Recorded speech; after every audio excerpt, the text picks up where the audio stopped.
Tokyo.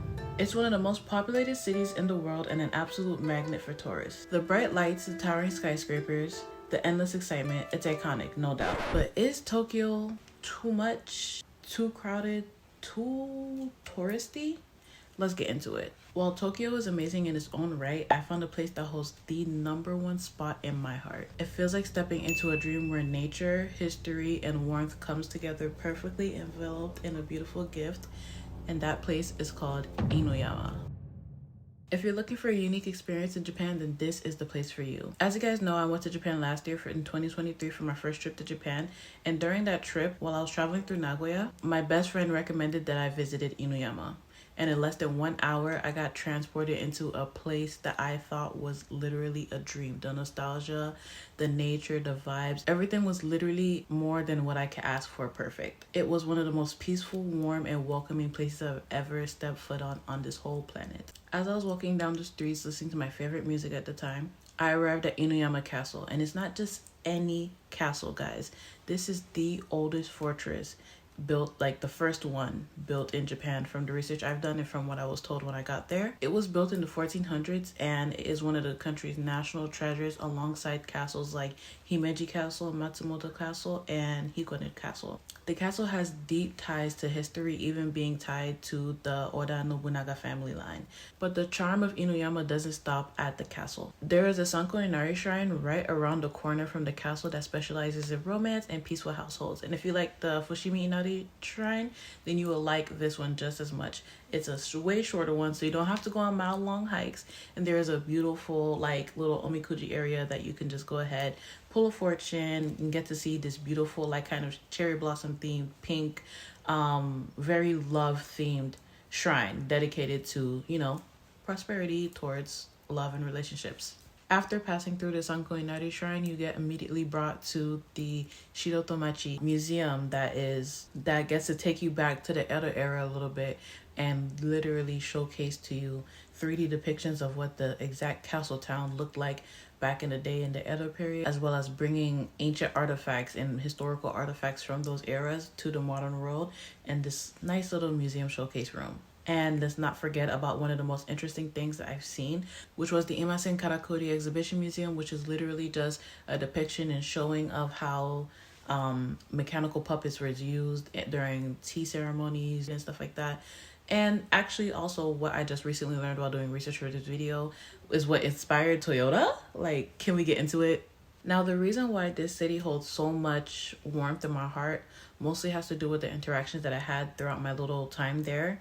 You know, working, like talking to the people who are working there and just having a positive experience, taking the class on the mechanical puppets, literally in Japanese, and just kind of like understanding every now and then what was going on. But the highlight of everything was when I was in the castle and I was trying to read the signs, but knowing that I literally had like N5 level Japanese, I barely understood how to read most of the kanjis. And this lady around her mid-50s, 60s came up with her group of friends and asked me like, hey, do you understand what they're telling you? And I'm just like, no, I'm struggling, but thanks, I'll just figure out myself. I'll use a translator. And instead of her allowing me to use a translator, she went through the whole castle again with me and like tried her best to translate everything to me so I could have a positive experience in her city. So that was just so like heartwarming for me because you don't find that a lot. You don't find people going out their way to help you and like make you feel like welcomed in that sense. So I was literally so happy to have that type of treatment for literally no reason. Like, they just wanted me to have a positive experience, and I'm a sucker for that. I cry all the time thinking about this. I'm just not crying for the video because I'm trying to keep my makeup together. I also remember, I think when I was leaving the castle, there was this guy that came on his motorcycle, and I'm just like fascinated with motorcycles. I love Kawasaki motorcycles specifically, but he literally saw me staring at his bike and he kind of like revved his engine, and that literally made my day as well. So I just love the interactions with people. And Inuyama is literally surrounded by nothing less than stunning nature. There were waterfalls that were literally less than 10 minutes away from the castle, but it's just not accessible by foot too well. Like, it's like 40-minute walks, but if you just have a car, it's less than a 10-minute drive. And it's truly a place that makes you feel like you stepped in another world. Think Ghibli-esque vibes. So if you are planning on traveling to Inuyama, I highly recommend going during the Inuyama Matsuri. This is going to be around like the first weekend in April, so perfect for cherry blossom season. The city hosts an incredible annual Matsuri over there at Harituna Shrine, featuring 25-foot tall floats, traditional music, and hundreds of glowing lanterns. I believe they said over 300. Now, outside of the castle town, you're able to see a lot more than just historical things. You could go to the monkey park and see these like cute little Japanese monkeys, as well as visit the Meiji Mura Museum. That's like an open air museum that specializes in focusing on the Meiji era rather than the Edo-era and Meiji era architecture. And if you're there at a different season, not in cherry blossom season, you're able to see cormorant fishing, which is basically like those birds. I have no idea where I seen this from. It's like those birds where they kind of wrap something around their neck so that the birds can go fishing for them rather than having to use like a line or a reel or anything like that. And they just take the fish out and they reward them with a different fish. It's definitely interesting, but it's a type of event that you can see from like June to October, I think. So yeah, that is a very ancient way of fishing, and they've kept that culture alive to this day. It's an annual thing you could go see. So those are some activities you can do within the area. But don't forget, Inuyama is a normal city. It's a modern city.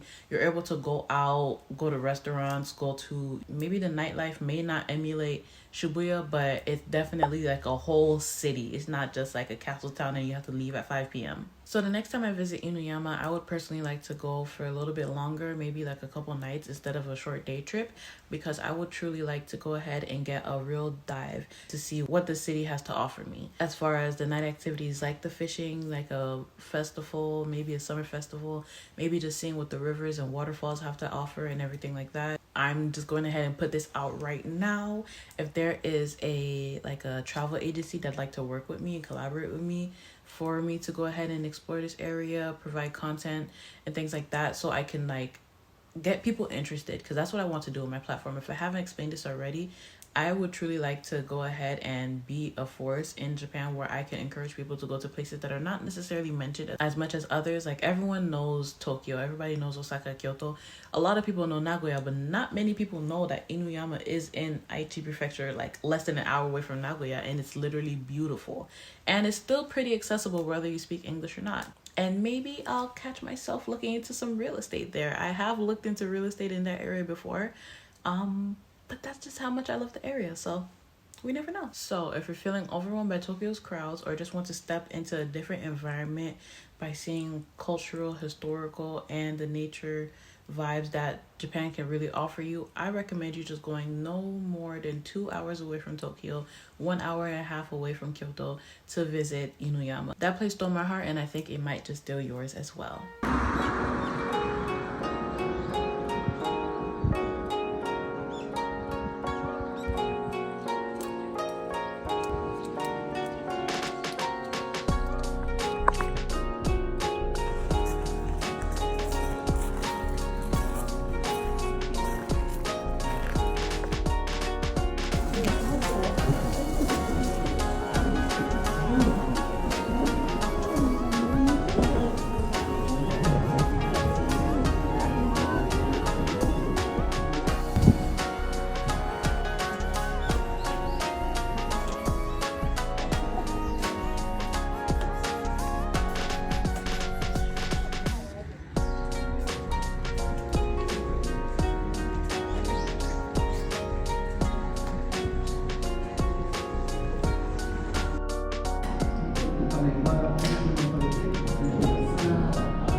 If you guys enjoyed today's video, if you enjoyed this style of content where I'm just sitting down talking to you guys about my experience and my first trip to Japan, the things that I like, some historical facts on what I visited, where I visited, and where I want to go in the future in regards to these locations again, you could totally go ahead, like, comment, subscribe, stay, join the family so that we could become a family, because we locked in for real. But without further ado, Angie is out. I will catch you guys in the comments. Peace.